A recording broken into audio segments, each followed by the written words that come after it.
Hi sir. Hi అండి. Sir, deputy CM Pawan Kalyan గురించి కవిత గారు అనుకోకుండా సీఎం అయ్యారని చెప్పేసి వ్యాఖ్యలు చేశారు. నిజమే కదా, ఇప్పుడు ఆయన అనుకోకుండా డిప్యూటీ సీఎం అయ్యాడు. అసలు అవ్వాల్సినోడు కాదు. ఎందుకంటే వీళ్ళలాగా దొంగతనాలు తెలియదు, దోపిడీలు తెలియదు, లిక్కర్ మాఫియాలు తెలియదు. కాబట్టి ఆయన పాపం అనుకోకుండా సీఎం అయ్యాడు. మాట్లాడేటప్పుడు సిగ్గు ఎగ్గు ఆడదానిగా పుట్టినందుకు కొంచెం గౌరవం ఇలాంటివి ఉండాలండి. ఇంతకు ముందు మాకు బీఆర్ఎస్ పార్టీ అంటే చాలా అభిమానం. నేను జన సైనికుడిని, నా పేరు నూకరాజు. నేను వాస్తవంగా చెప్తాను, ఇప్పటిదాకా వాళ్ళ పార్టీ మీద చాలా అపారమైన గౌరవంతో ఇక్కడ భారీ మెజార్టీతో గెలిచింది. కారణం వాళ్ళు సంస్కారవంతంగా మాట్లాడతారని. కానీ ఈవేళ కవితనే గొడ్డ బయలుదేరి ఆ కుటుంబంలో వాళ్ళ నాశనానికి బయలుదేరింది. లిక్కర్ కేసులో అనుకోకుండా ఇరుక్కుపోయి వాళ్ళ పరువు మొత్తం తీసేసింది. ఈవేళ పవన్ కళ్యాణ్ గారిని ఆ మాటని వాళ్ళ గొయ్యి వాళ్లే తవ్వుకున్నారు. వాస్తవంగా ఇప్పటికే భూమి మీద ఉంది బీఆర్ఎస్ పార్టీ. ఇప్పుడు అందులో పాతేయడానికి ప్రయత్నిస్తుంది కవిత. కాకపోతే పవన్ కళ్యాణ్ లాంటి వ్యక్తిని అలాంటి మాట అంటదండి? 10 సంవత్సరాలు పోరాటం చేస్తే వచ్చిన గెలుపుని ఆ మాట అంటదా? ఇవాళ వచ్చిందా?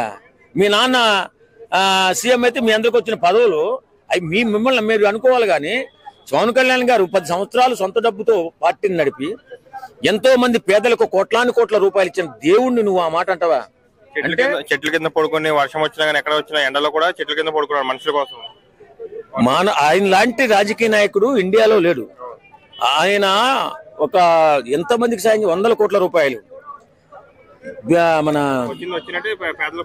అదే కరోనాలో చనిపోయిన మనుషులకు కానీ, రైతులకు కానీ, రైతులు అర్ధాంతరంగా చనిపోయిన రైతులకు కానీ 300 మందికి వైఎస్ఆర్ పార్టీ అధికారంలో ఉన్నప్పుడు ఇంటికి 1 లక్ష రూపాయలు ఇచ్చిన దేవుడు ఆయన.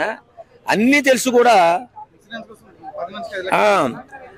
తెలుసు కూడా ఇన్సూరెన్స్ కార్యకర్త ఎవరైనా చనిపోతే 5 లక్షల రూపాయలు ఇన్సూరెన్స్ అతని చేతుల మీదకి ఇస్తున్నటువంటి మహానుభావుడు అయినా ఆయన్ని అనుకోకుండా సీఎం అయ్యాడా?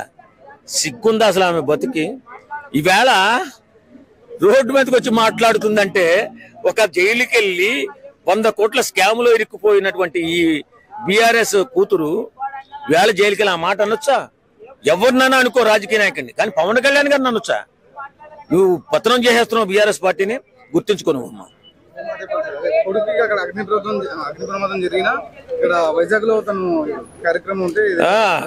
ఆయన ప్రజాసేవ ఎంత గొప్పదంటే, కొడుకు అగ్ని ప్రమాదం జరిగితే ఆఫీసర్స్ అంతా ఇప్పుడు ఆపేయండి పర్యటన, మీరు అర్జెంటుగా మీ అబ్బాయికి బాగోలేదంటే వెళ్ళిపోవాలంటే, లేదు పర్వాలేదు మా అబ్బాయికి చూసుకోవడానికి వేరే వాళ్ళు ఉన్నారు ఇక్కడ, నేను ఈ మాట ఇచ్చాను వీళ్ళకి, వీళ్ళ అభివృద్ధి కావాలా, వీళ్ళ బతుకులు బాగుపడాలా, అరకు వ్యాలీలో వీళ్ళ బతుకులు బాగుపడాలా, వీళ్ళ అభివృద్ధి చెందాలా అని చెప్పి 1000 కోట్లు సుమారు అభివృద్ధి కార్యక్రమాల్లో ఆ మహానుభావుడు నిమగ్నమై ఆ ఎంత పూర్తి చేసుకున్న తర్వాత కొడుకుని చూడడానికి వెళ్ళాడే. అలాంటి వ్యక్తిని పట్టుకుని అనుకోకుండా డిప్యూటీ సీఎం అయిపోయా. సిగ్గులేని బతుకులు ఎలా బతుకుతున్నారో కానీ నిజంగా దొంగలు దోపిడీదారులకే ఈ సంఘంలో విలువ ఉంది. కానీ నిజాయితీ పరుణ్ణి ఎప్పుడు కూడా రాజకీయాల నుంచి దూరంగా పంపేయాలని ఈ దొంగ రాజకీయ నాయకులు చేస్తున్నటువంటి ప్రయత్నాలు ఇవి బీఆర్ఎస్ పార్టీకి రేపు పొద్దున్న బీఆర్ఎస్ పార్టీ భూస్థాపితం అయిపోవడానికి ఈ ఒక్క వార్డు చాలు.